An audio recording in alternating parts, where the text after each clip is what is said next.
Assalamualaikum warahmatullahi wabarakatuh. Selamat siang yang kami hormati Ibu dosen pengampu, Ibu Dr. Nur Laila MPD, dan selamat siang untuk teman-teman semua. Perkenalkan, kami dari kelompok 4 yang beranggotakan saya sendiri, Puspita Sari Maulidia sebagai moderator, Rizky Amelia Harahap, Mainita Pratiwi, Pilka Desi Anak Kampun, dan Padilla Hasanah. Berdirinya kami di sini, kami akan mempresentasikan hasil kerja kelompok kami yang berjudul Tugas dan Sasaran Populasi Pendidikan Luar Sekolah. Yang pertama akan dipresentasikan oleh Rizky Amelia Harahap. Kepada Rizky Amelia, dipersilahkan. Nama saya Rizky Amalia Harahap. Saya dari kelas D PGSD akan mempresentasikan hasil diskusi kelompok 4 kami yang berjudul Tugas dan Sasaran Populasi Pendidikan Luar Sekolah. Yang pertama, menyiapkan anak-anak usia prasekolah untuk memasuki pendidikan sekolah melalui penitipan anak-anak dan lain-lain. Yang kedua, memberikan pengalaman kepada anak-anak agar anak-anak tidak hanya belajar di sekolah tetapi belajar di luar sekolah juga bisa. Terima kasih kepada Rizky Amelia. Selanjutnya materi akan disampaikan oleh saya sendiri. Assalamualaikum warahmatullahi wabarakatuh. Selamat siang Ibu dosen, selamat siang teman-teman semua.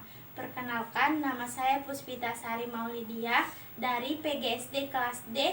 Saya berasal dari kelompok 4 yang akan mempresentasikan tentang tugas dan sasaran populasi pendidikan luar sekolah.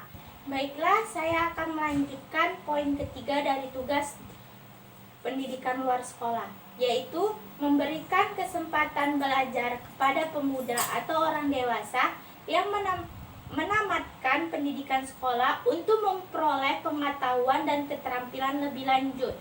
Selanjutnya, kita masuk kepada sasaran pendidikan luar sekolah atau PLS.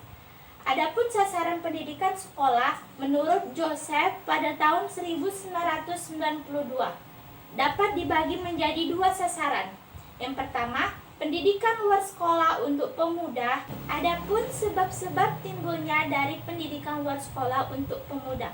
Yang pertama, banyak anak-anak usia sekolah tidak memperoleh pendidikan sekolah yang cukup. Yang kedua, mereka memperoleh pendidikan yang tradisional. Yang ketiga, mereka memperoleh latihan kecakapan khusus melalui pola-pola pergaulan. Dan yang keempat, mereka dituntut mempelajari norma-norma dan tanggung jawab sebagai sanksi dari masyarakat. Sekian dari presentasi saya kembalikan kepada moderator. Baiklah, presentasi saya sudah selesai. Selanjutnya akan dilanjutkan oleh Mainita Pratiwi. Kepada Mainita, dipersilahkan. Assalamualaikum warahmatullahi wabarakatuh. Perkenalkan, nama saya Mainita Pratiwi. Saya dari kelompok 4 akan mempresentasikan hasil diskusi kami. Materi yang kami bawakan adalah tugas dan sasaran populasi pendidikan luar sekolah. Saya di sini akan melanjutkan materi yaitu nomor 2. Kelompok-kelompok pendidikan luar sekolah terbagi menjadi 3. Pertama, klub pemuda tani, dan klub pergaulan. Nomor 2 itu kelompok pendidikan luar sekolah untuk orang dewasa terbagi menjadi 2, yaitu orang-orang tertarik terhadap profesi kerja dan orang-orang tertarik kepada keahliannya. Sekian dan terima kasih, dan saya akan lanjutkan ke moderator. Terima kasih kepada Mainita. Baiklah, materi selanjutnya akan saya lanjutkan. Assalamualaikum warahmatullahi wabarakatuh. Selamat siang Ibu dosen, selamat siang teman-teman semua. Perkenalkan, nama saya Puspita Sari Maulidia dari PGSD kelas D. Saya berasal dari kelompok 4 yang akan mempresentasikan tentang tugas dan sasaran populasi pendidikan luar sekolah. Saya akan melanjutkan presentasi dari Mainita Pratiwi. Adapun rancangan peraturan pemerintah mengenai sasaran pendidikan luar sekolah antara lain, yang pertama, ditinjau dari segi sasaran pelayanan dapat dibagi menjadi 4 usia. Yang pertama, usia prasekolah dimulai dari usia 0 sampai 6 tahun. penyelenggaraan pendidikan luar sekolah, di mana pada usia ini anak-anak dipersiapkan diri menjelang pergi sekolah agar anak terbiasa untuk hidup dalam situasi yang berbeda dengan lingkungan keluarga. Masuk tahap usia ini adalah anak-anak dimasukkan ke dalam sekolah pendidikan anak usia dini atau yang disebut dengan PAUD dan dimasukkan ke dalam kelompok bermain. Yang kedua, usia pendidikan dasar dimulai dari usia 7 sampai 12 tahun, di mana pada usia ini anak mulai mengikuti pendidikan sekolah dasar yang diselenggarakan secara sesama dan terpadu, yang dimana di dalamnya mencakup kegiatan pramuka, mana program ini, pendidikan ini disebut paket A. Yang ketiga, usia pendidikan menengah dimulai dari usia 13 tahun sampai 18 tahun. Penyelenggaraan pendidikan luar sekolah ini, pada usia ini anak diarahkan untuk melanjutkan pendidikan dari tingkat SD menuju SMP, di mana program ini disebut dengan paket B. Yang keempat, usia pendidikan tinggi dimulai dari usia 19 sampai 24 tahun. Penyelenggaraan pendidikan luar sekolah pada usia ini anak diarahkan untuk melanjutkan pendidikan dari tingkat SMP menuju SMA, di mana program pendidikan ini disebut dengan paket C. Dan pada usia ini mereka dibina untuk memiliki keterampilan atau disebut dengan life skill, sehingga mereka menjadi tenaga yang produktif, siap kerja, dan siap untuk usaha mandiri. Sasaran yang kedua adalah ditinjau dari segi jenis kelamin. Program ini secara tugas diserahkan pada kaum wanita, karena kaum wanita jumlahnya lebih besar dan partisipasinya kurang atau sedikit dalam rangka produktivitas kerja. Maka pendidikan luar sekolah membantu mereka melalui program-program PKK atau disebut dengan pemberdayaan kesejahteraan keluarga dan program KB, keluarga berencana, dan lain-lain. Sekian dari presentasi saya lanjutkan kepada moderator. Baiklah, materi saya sampaikan sudah selesai. Selanjutnya akan disampaikan oleh Pilkadesi. Kepada Pilkadesi, saya persilakan. Selamat siang buat Ibu dosen dan teman-teman sekalian. Perkenalkan, nama saya Pilkadesiana Ampun. Saya dari kelompok 4. Di sini saya akan melanjutkan tentang sasaran pendidikan luar sekolah.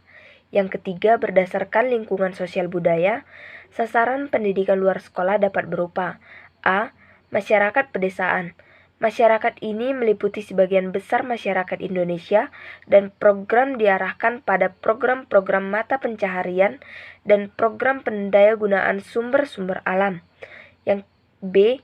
Masyarakat perkotaan.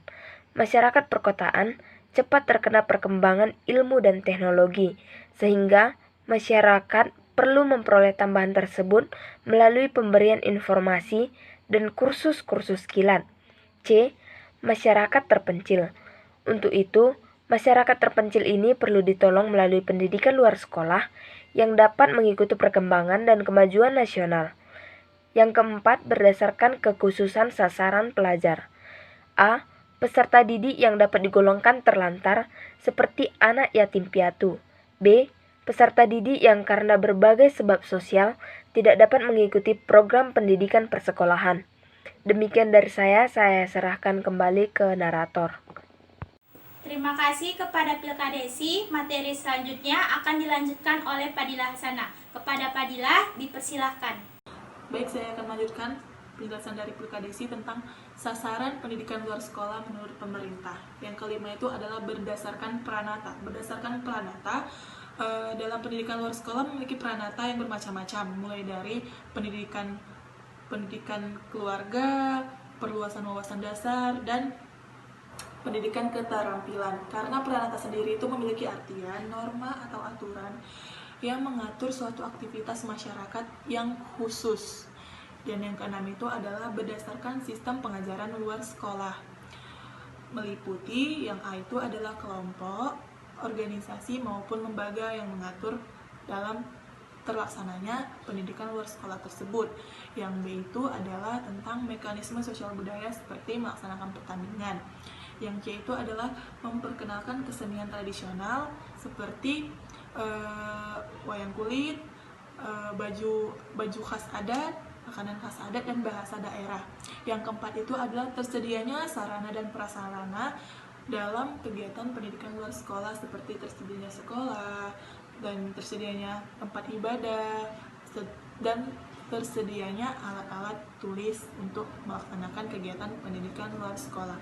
Sekian dari Terima kasih kepada Fadilah Hasanah. Inilah hasil dari presentasi kelompok kami. Kami buka sesi tanya jawab kepada teman-teman, kami persilahkan. Inilah akhir dari presentasi hasil diskusi kelompok 4. Lebih kurang kami mohon maaf, ataupun jawaban yang kurang memuaskan yang kami berikan dari pertanyaan teman-teman yang kurang pas, kami mohon maaf. Dan kami mohon untuk Ibu dosen membantu dan memberikan bimbingan untuk lebih bagus ke depannya untuk hasil kerja kelompok kami.